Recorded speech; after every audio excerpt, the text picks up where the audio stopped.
in those adverse times, you will win every single time. I don't care if you're the dumbest rock on earth, you will still win because people give up too quickly. Yep. Very true. Dude, I freaking love it, man. Talk about these brands now. So you sold your other company, right? Did you get right into building your own brands right away, or how'd that transition look? Well, we started building the side projects, 7 years ago when we would like lose a client, and I didn't want to fire anybody. So I was like, if we can have like affiliate sites or blogs, like I've been in affiliate marketing for 12 years. So I'm like, if we can have affiliate marketing, AdSense sites back in the day, it was like, we could have little things on the side. They would have stuff to work on in between clients, and they would have full creative control over it. They felt like they could do whatever they want on it. And I let them do whatever they wanted. So it was like our sandbox. The sandbox started to do really well. And that's where it made sense for us to sell the business because we had those side projects doing well. Nice. But when I exited the company, the main company, I got depressed because I was working 16 hours a day. I was on calls all the time, closing deals. I love to close deals. I love to sell. And I had nothing to do. So for 6 months, I was like, okay, I got to create a list because I've got, as a marketer especially, you have 1,000 opportunities coming at your desk daily. Yeah. I could sell that. Oh, I see the market in this big market. There's 1,000 billion-dollar markets. Like there's 1 million of them. Yeah. Yeah. Oral care is one of 1,000 things that you could do.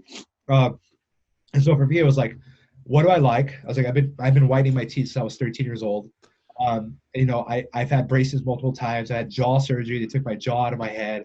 I'm friends with dentists. I'm friends with oral surgeons. And I just started doing research. And I was like, I need something that literally is a 50-year opportunity. Like I need to do something for 50 years. And it has to be a massive market where if I own 1% of the market, it's $1 billion market cap company or something like that. Yeah. That's why I made that checklist. It was like, can I do this for 30 years? Can I tell everybody at the party about what I do? Can I be proud of what I'm doing? Will it actually impact society long term? Will I make enough money so I can give it all away before I die and actually have some impact? Yeah. I'm making this whole list. Can I work with smart people? Scientists, doctors, surgeons, all that. So I'm like checking it. Is it in beauty? I love beauty products. I love high-end premium design. There's technology involved. That's a huge advantage I have. So I'm like, I made this checklist and all of a sudden, like only 1% of opportunities coming across my desk made sense. Mm-hmm. That's where if I prioritize that list of what I wanted out of my life, and that helped me filter through the opportunities coming across my desk. And that's where I stumbled into Snow and said, if I can make $1 million with this really quickly, I know that I'm onto something. But I was like, we have to make something that's truly unique. So our formula, nobody's got it. I don't care what they say. Nobody's got our formula. That's why it's the best. Our technology, nobody's got it. The fact that you can plug it into a phone, people either license that stuff or they rip it off from us. The origin of innovation is what our plan is to always be. We want to be the origin of innovation and and give the copycats content to make the scraps out of. I'm fine. But now I'm going to go into an aggressive mode. We're starting to acquire patents, and we're just going to. I'll raise $500 million to shut everybody else down. Yeah, I like it. My thing is, if we got the best product, we know we can service the customers better than anyone else. We deserve to own the market, and we want to earn our right there. And in terms of on the patent stuff, is patents. Generally, I'm against patents. But when it's something that we're what's the reasoning behind that? What's that? What's the reasoning behind that? Well, I think that they can patent trolls and like people that simply squat on a patent. It's like squatting on a domain name. Yeah. And I'm going to charge $1 million for like, dude, you're suppressing innovation and entrepreneurship. That's what this country is built off of. Yeah. And using that patents, unless you're using them, you're suppressing them. So I want to buy them from people who are just sitting on them. And I want to use them, and I want to create products because of that. Gotcha. Question for you. In that first million, what was like the turning point where you realized, because you said you wanted to make a quick mill, see if that Snow had legs. At what point in that million did you decide like, oh, wow, we're on to something. This is going to be huge. Well, it comes really, really the real answer. And everybody likes to give politically correct answers. Like there was just this moment. really for me, it was there's a lot of intuition into this, right? It's like, Yeah. this is a 12-year overnight success story. Yeah. And we're still a peanut compared to what we're going to become. But for me, it was intuition. My mentors always tell me, follow the money. If somebody's making money, I don't care if you like it or not, follow the money. You can always make it something you like later on. Sales cures all. So for me, it was like, follow the money. Intuitively, I felt that this was an area where we could bring superior technology, superior design. I could bring superior celebrities and market and advertise better than anyone else, and make toothpaste taste good and make it fun. Like, I started to feel that, and intuition. Now, some people listening might be like, "Well, I don't have intuition like that." Intuition is the highest form of intelligence, right? Intelligence is driven by wisdom. Wisdom by experience, your own experience, but also other people's experience. Mostly other people's experience, whether you know it or not. Other people's experience comes from where? Listening to podcasts, watching YouTube videos, reading books, talking to smart people, talking to people that disagree with you. I love having people disagree with me. I love having debates. That's where you get experience, which leads to wisdom, which leads to intelligence, which used over and over again, especially when you focus, which is the key to success, leads to intuition. That's why you have people like Warren Buffett who can literally can smell a stock that's going to pop off. Like, he can smell 3 years ahead of. If you ask Warren Buffett, what's your secret? He's going to tell you at the end of the day, it's the fact that he's read 8,000 book freaking reports. Like, there's a word in here and I have to get it. 1 second. It's when you're reading empiricism. So empiricism is the sum of all your knowledge, sum of all your experiences. Empiricism is what is the driver behind intuition. So you've got to be doing stuff. But here's the thing, you got 24 hours a day, you can't do everything. So I'm trying to learn from other people that are doing it, what they're doing, what's working, what's not working. And then in my own mind, I try to never lose that childhood imagination where in my mind, I'm going to those places in my mind and I'm going to those scenarios so I can learn from it in my own head and then bring that back and say, here are the 5 scenarios that might work. I think this is the best one. Yeah. Warren Buffett does that in a split second, and it all happens inside of his brain. Yeah. So the thing is, anyone can do this. Like, you don't have to be smart, be like IQ wise. All you need to do is swallow up what's out there and use it to your advantage. People don't read enough. They don't think enough. They don't sit in quiet and silence enough. They waste too much time on consuming, making up rich. Netflix. How much are you getting paid for watching all those Netflix movies? Nothing. How much is it for scrolling for 5 hours a day? Nothing. Yeah. Well, what the hell are you doing? I listen to audiobooks at 3 times speed, podcasts at 2 times speed, every YouTube video, unless it's deep, 1.5 to 2 times speed. I'm constantly taking notes everywhere I go, because I want to write it down and remember it, think about it. I'm going back to the notes. I'm a huge fan of pen and paper, man. Yeah. The best thing ever invented. Yep. Yeah. 100%. Way more connection than typing it out. Yeah. I got Romano, one of my guys on my team. He told me that. He's like, dude, I thought you're crazy walking around with pencil and paper. Now he does it too. He's like, I get it. Every mentor I know, and I know that they're older, they're 70 and 80 years old, but it doesn't matter. Yeah. Every single mentor I know, they got iPhones. My 82-year-old, my best friend, we run our nonprofit program together for kids, socioeconomically disadvantaged kids at Arizona State. Nice. So he carries around a note, pen and paper. My other buddy, literally in his little pocket, he had custom index cards made with his little company on top, and he's always got a stack of them and a pen on him at all times. Pulls that thing out, and he's writing things down. And he always, this is one thing that millennials don't understand, the power of the follow-up. The follow-up is everything. When I meet somebody and I want to do a deal with somebody, if I get your phone number, you're screwed, because I'm going to send you every magazine that we're in, every article, every podcast I'm in. I literally go ding, ding, ding, ding, ding, ding, ding. I'm continuing those conversations, because guess what? Most of success comes down to timing. Yeah. It comes down to timing. It's opportunity and preparedness meet. So I got all prepared, and the opportunity is based on the timing. So I'm always prepared. I'm ready. And as soon as the deer is in my sight, I can shoot. Yeah. So I'm always working on that deer getting in my sight. And that's the follow-up. I'm following up.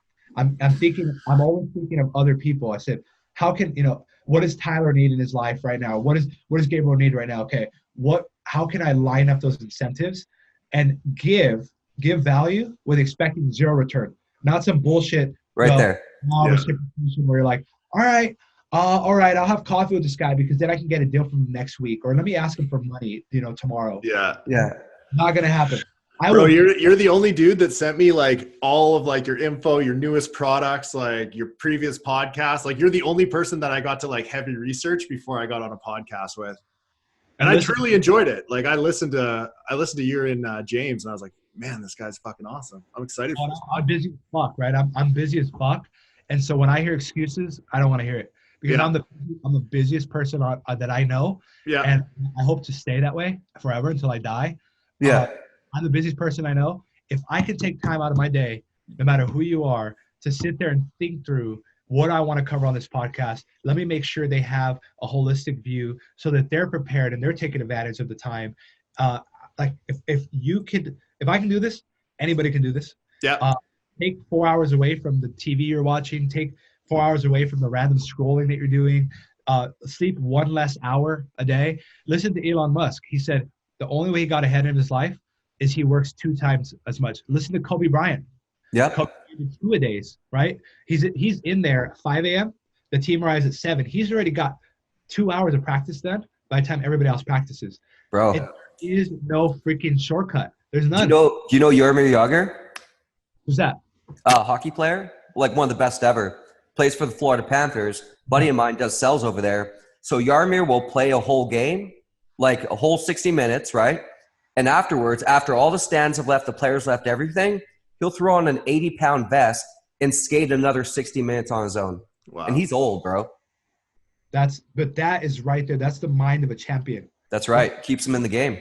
Yeah. At 4 a.m. or he doesn't go to sleep. The guy, I've never seen him sleep, but the guy at 4 a.m.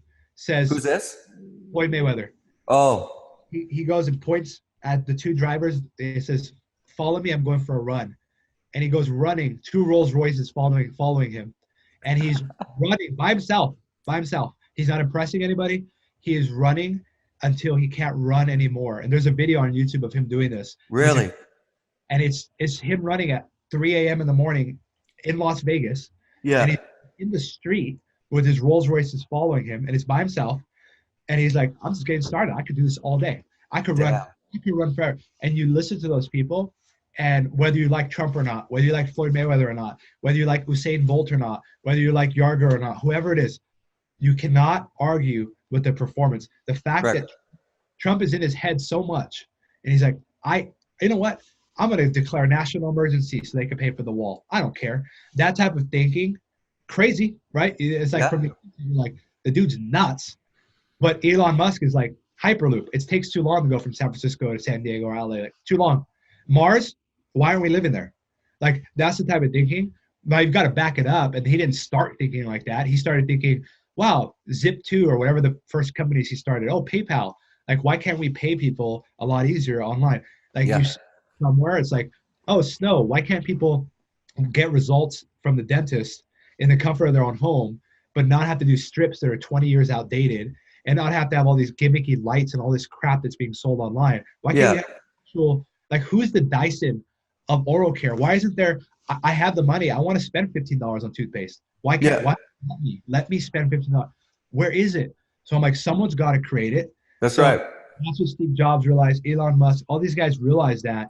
And that's what drives them. It's a drive inside, like you just mentioned, player. If you've got that in your head, Usain Bolt is not looking left and right and saying, who's next to me? I got to beat this guy. He's looking inside. Yeah. And true champions look inside, and it's the scariest place to live because you know that your potential is much higher. And you're like, you're doing. And then you look around, like when I graduated in 2 years, I didn't look around like, you're graduating in 4, I'll do it in 3. It's like, how fast can I graduate so I can work on my business 24/7? Yeah. Do it in 2 years? Nice. I walked out of my last class. Nobody was on campus. It was a summer class. Last class, I walk out, and in my mind, I was like, kind of playing. I'm like, imagine I walk out. There's like a parade, and like, you did it. And like, no one, no text messages from anybody. No one saying congrats. Nothing. I literally went and had like a Starbucks drink or something by myself. It was like, phew. All right. Done. What's next? Yeah. Man, That's sick, bro. Dude, I want to ask you a couple questions because I do want to give people, first of all, this has been so jam-packed info-wise. Yeah. It's fucking amazing. Huge. Two things I wanted to ask you about. One, understand the growth of Snow, like year over year, what that's looked like. Two, you're the only guy I've met with these types of influencers, A-listers. I want to hear about that and how you guys got those guys on board. So, our even though we became a $1 million company, very, very quickly, and now we've become an 8-figure company very, very quickly. We've been profitable since day one. No outside funding, totally self-funded. Now, like I said, we're a peanut. Toothpaste alone for us, it's a $27 billion market. So for us, we want to own the premium oral care brand. We want to buy or push out anyone who's not as good as us or is in our market. We own that market right now. We're going to continue to own that market. Like I said, if I have to raise $500 million to continue our momentum, I will. I don't care. So for us, like the growth has been great, and we've been putting every dollar right back into the company. But the celebrities, what happens is celebrities, we're in an interesting time because celebrities want to figure out how to monetize their social media impact and their power. And a lot of them, they get deals all day long. Open a restaurant, do this, do that, do this. What I've realized is that if I can create a brand that doesn't just suck off of the celebrities' influence and just sell a mediocre product, if I can create the world's best product that the celebrities actually want and need, and they love it, it's going to give me a lot of leverage when I'm working with these guys. And so for us, if you look at how we design our products, how we market our products, it's very Hollywood friendly. It's very sexy. It's our new product looks like, you want to showcase it. You want to show it off. It's sexy. We've got a $10,000 teeth whitening kit coming out. It's dipped. We took one of our units, dipped it in pure gold, and covered it in crystals. And nice. I think you sent me a picture of that. That's $10,000 a unit. And we, wow. Whether you're the Prince of Dubai or you're Madonna or you're a rich kid, whoever it is, if you want the best in class, if you want a statement piece to whiten your teeth with, boom, we're going to do the same thing on the toothbrush. Like I want to put, Floyd wants real diamonds on the toothbrush, right? So I'll put $50,000 of VVS diamonds on your toothbrush. So every holding real diamonds and marble as you brush your teeth. So the brand positioning is premium. That's to start with, because the truth is, if Floyd Mayweather is brushing his teeth with one of our competitors, you're like, the guy's rich. He made $285 million in 2017 in 30 minutes. Made $280 million. The guy could buy just about anything. He's probably realistically not using this unknown startup with a crappy little product. There's no way. So you have to make sure that your product is something that celebrities would actually use. That's so that's from the brand positioning, packaging, product development side from the start. Then it's like, okay, how do we create this aura of celebrity around it? And so for us, it's like, how do we get D-listers, C-listers to at least start using it, reaching out to them, say, hey, you want to try our product? Here's what we got. And then thinking through, the reason why we went after men, big men, A-listers, is I saw that only 20% of the buyers of teeth whitening products are men. If I could go, if you're an $11 billion, call it $10 billion market for teeth whitening, and only 20% of the market of those buyers, so 2 billion of that are male. If I could get 30% of the market, just 10% uplift to become teeth whitening buyers, that's $1 billion in new money that's realized in that market value, in that market. And I can own that, which means the truth is what we've done is we made teeth whitening cool to gift. Like guys are hitting me up saying, hey, you got any special gum? My girl wants it for Valentine's Day. She wants it for Christmas. My daughter she literally, her graduation present, she wants a Snow teeth whitening kit. Wow. And I get those text messages from hundreds of people and from strangers on our Facebook ads. I realized that if you gave strips to someone for Christmas, or you gave to your wife for Valentine's Day, you gave her a box of strips from Walmart, she's like, what the hell's wrong with you? It's an insult. It's an insult. It's like buying someone toilet paper. Like, what the hell is this? Yeah. You go to Snow and they'll cry. Like they cry. We have videos of customers legitimately crying. Wow. They've been wanting the product for so long, but the price was just a little bit above what they felt like they could afford. And They cherish it. They don't want to throw away our packaging. People resell our packaging on eBay. So like that Are you serious? Oh yeah, Etsy, OfferUp, and eBay. They're selling our travel bags because they're velvet, they're handmade velvet. We were doing hand-stitched embroidered bags. This is free, comes with the kit. They were reselling it for $15. They still are on eBay everywhere, and that was an indicator for us. We're like, okay. Then the next step with celebrities is you say, okay, how can I include this celebrity legitimately in the brand? So instead of just hawking a product, what does Floyd, when we talk to Floyd and his team, it's like, as long as people have teeth, they're going to be buying our products. We are the next Crest and Colgate on the premium level. We're the social media. We're taking advantage of it. And from a royalty perspective, if someone buys a toothpaste every single month and you're getting a piece of that, Floyd, for 50 years, you can pass down that generational wealth. And when we IPO, and if you've got equity, you can pass that down, you can sell it, you give it to your kids. And then if you include the managers in on some back-end deals, or you say, hey, if this goes really well, I'll write you a $20,000 check to thank you for putting this deal together. Now, all of a sudden, when I walk into a deal, I'm thinking, how does he make money? How does he make money? What is his insecurities? What does he need in his life? What does he want in his life? And what I found is that celebrities want something to talk about when they're at galas. They want to be able to be like, what are you up to now, Floyd? Oh, well, I've got stuff going on. I'm not fighting right now, but I've got one company called Snow. We're taking over the oral care market, and I'm actually a partner in it. Like, wow, I see that everywhere. So that the marketing we do is high-end, it's premium. The products are high-end premium. We're attracting Nordstrom, Neiman Marcus, Saks, high-end retailers. And then saying, Floyd, we're coming out with a champagne mouthwash, and that Floyd's going to be a part of. And it's perfect. Champagne, it's gold, it's the best of the best, glass bottle, premium. Getting them involved in the product and making them a part of the brand from the product development standpoint, that is where it becomes interesting. And they truly feel, and they are a part of the brand versus another endorsement deal. That's why if you look at Rob Gronkowski, that he just posted yesterday our music video. It's got close to 1 million views on Instagram organically. And it's him doing a Vanilla Ice remake of Ice Ice Baby, and it's snow, teeth, whitening. Damn.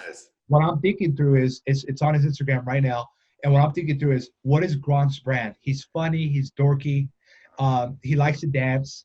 So when we're creating campaigns, we're making them friendly, and they uplift the brand of the celebrity versus saying, hey, I want you to say this. And he's like, I don't want to say that. That's weird. Or like, I don't want to. So for us, we went after the manliest men. Rob Gronkowski, Chuck Liddell, Floyd Mayweather. Guess what? They all use mouthpieces to make their money. They all play. This mouthpiece happens to whiten your teeth, which helps you look more attractive, date hotter women, make more money in your career, close more deals as a sales guy.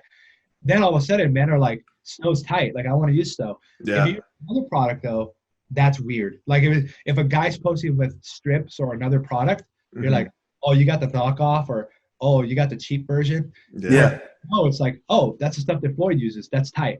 So own cool in a market that's commoditized. That's very difficult for big companies to become cool. They have to buy into cool. Crazy. When are you dropping gold mouth guards? Yeah, we already have the gold. We have one in the office. I meant like actual like sports mouth guards. One of the things I'm working on to deal with is figuring out, and it's still in the early talks of it, but what I'm really good at in terms of deals, I think, is finding newfound money. So what the UFC doesn't have is they don't have sponsorships on their mouthpieces like globally, right? Why not have a blue mouthpiece that everybody fights with that has a snowflake on it, and it's made by I think there's 2 manufacturers that are approved to make those mouth guards.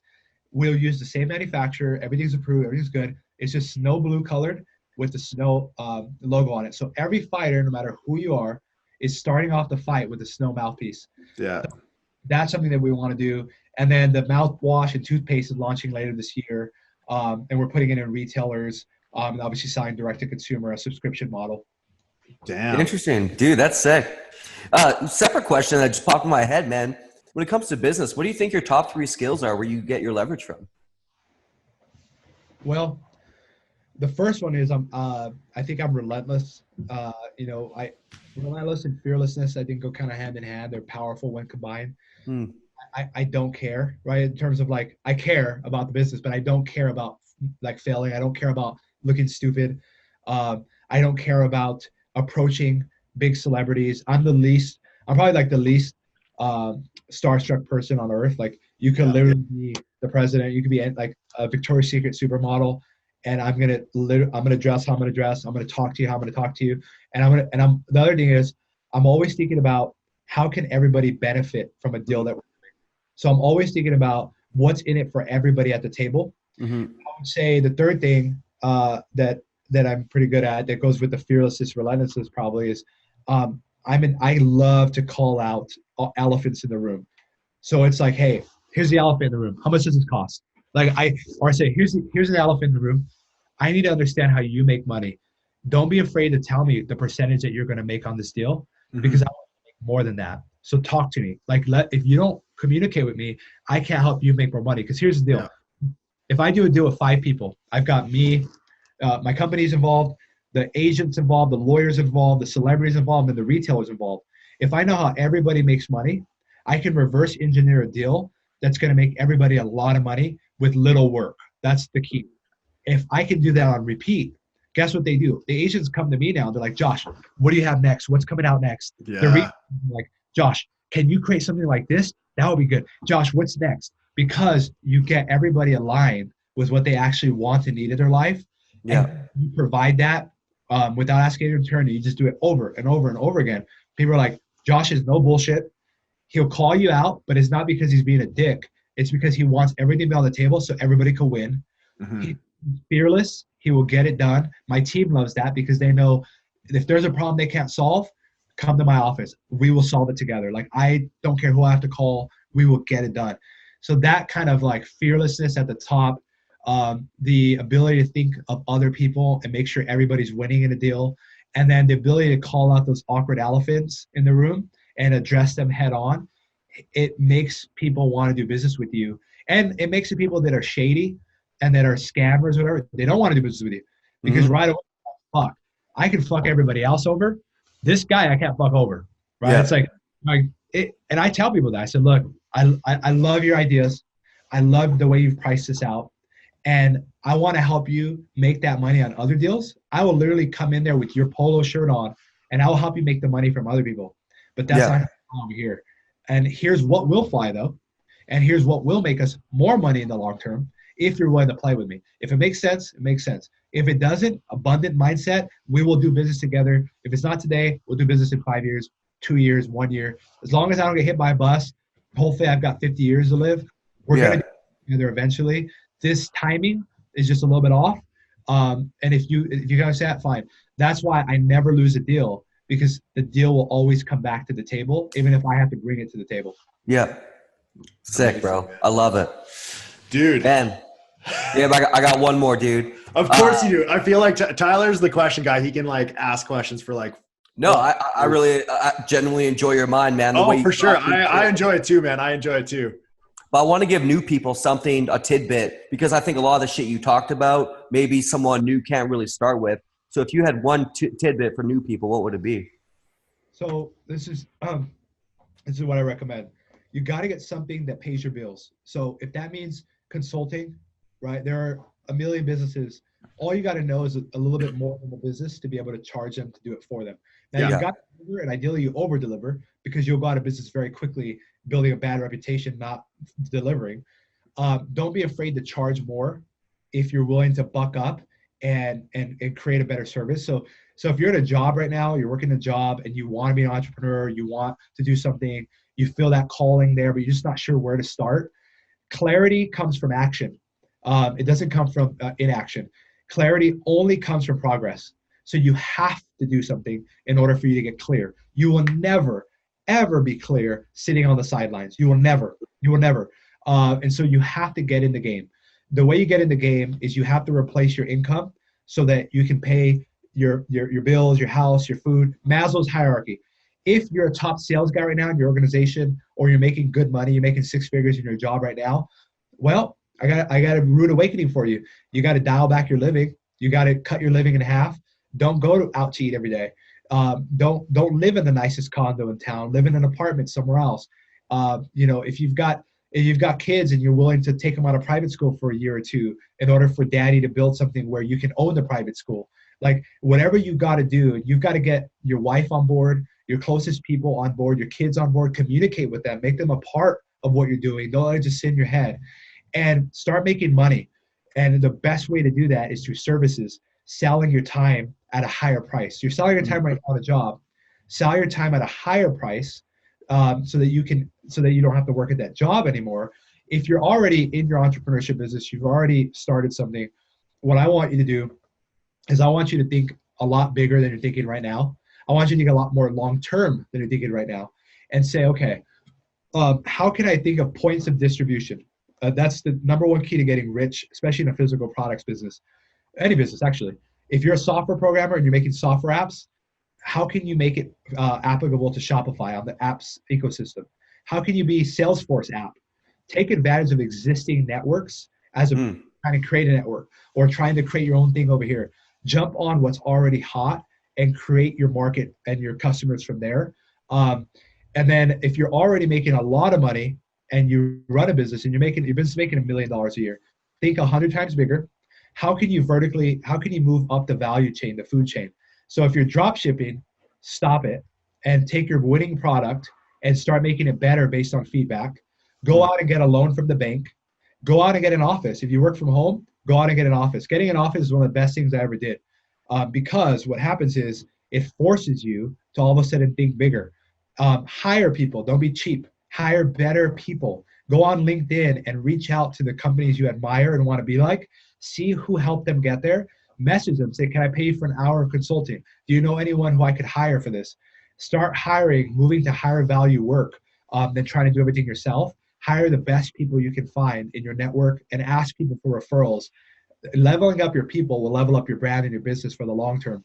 Get an office, because now all of a sudden, when I wake up, like we can't making $1 million a month, like we'll go out of business. Like we can't make $1 million a month now. We have to make $10 million a month. Yeah. Because I've got the best people working for me, and I pay them well. I've got office, I've got warehouse. We do all of our fulfillment in-house, all of our engineering in-house. I spent $3 million last year just on research and development. No, not inventory, just research and development, because I've got the smartest engineers working for me. I wake up in the morning, I'm like, we've got to make $200,000 to $300,000 today. And if we make any less than that, we'll go out of business. Yeah. So it causes you to level up, and it changes the dynamic of the exit. Listen, if you're in business, you want to run a laptop lifestyle is totally fine. I have nothing against you. But if you're confusing yourself and you want to be, you want to fly in private jets and you want to drive Lambos one day and you want to give billions to charity and you want to give your family financial freedom forever and all that stuff, you're lying to yourself if you're living the laptop lifestyle and doing that. It's not easy. I left my throne of being able to just sit back and do nothing to get back in and go 16-hour days, because there's no cut. So if you're making a lot of money and you're like, oh, I'm doing really well, Josh got some good tactics, but I'm comfortable. No growth happens in comfortability. You've got to become uncomfortable. So if you're not waking up and you're not struggling every day and you're not like fighting, the other thing is, last thing I'll say, is if you're growing a business and you have cash in the bank, you're robbing your business. Never have cash in the bank, ever. Every dollar you have, even the shirt, if you can yard sale all your clothes away and go to work naked with a towel on, every dollar you have should be in that business beyond the money you have, which is why if you're averse to raising money, if you're averse to getting a bank loan, small business loan, again, you're robbing your business. One of the best ways to grow your business is using other people's stuff, other people's money, other people's influence, other people's network, other people's people, other people's minds. Other people is how you become incredibly wealthy and successful. It's the only way. It's the only way. Yes, there are self-funded, bootstrap, billion-dollar companies. I love them. And I've been self-funded always. I still am. Everything we have is self-funded. But if you want to build something huge, maybe you don't have to raise money. You can go and take a bank loan. You can like level up in anything that you're doing. That would be my main key, is like level up, get uncomfortable, focus. Number one key to success is focus. Doing 100 things at once is not going to get you anywhere. Yeah. doing 100 things inside of one business is going to build brand equity over time. That's possible. Do you want to build a village of one level little shops, or do you want to build skyscrapers, right? That's how you build a city. You don't build a city building huts. You build a village with huts. You build a city with skyscrapers, infrastructure, cars, jobs, opportunity, and all of that. That's the only way to build a city. Man, that's it right there. We're done. We're done. That is so good. Bro. If you had a mic, you should just drop it right now. That's it. Dude. Man, I just want to say thank you because that was freaking awesome, bro. That was really good. Thank you guys on that. All right. Thanks everyone for listening today. For everyone watching, please do not forget to subscribe to our YouTube. And for everyone listening, give us a 5-star review on iTunes, Spotify, or Stitcher. We'll see you on the next one. Peace.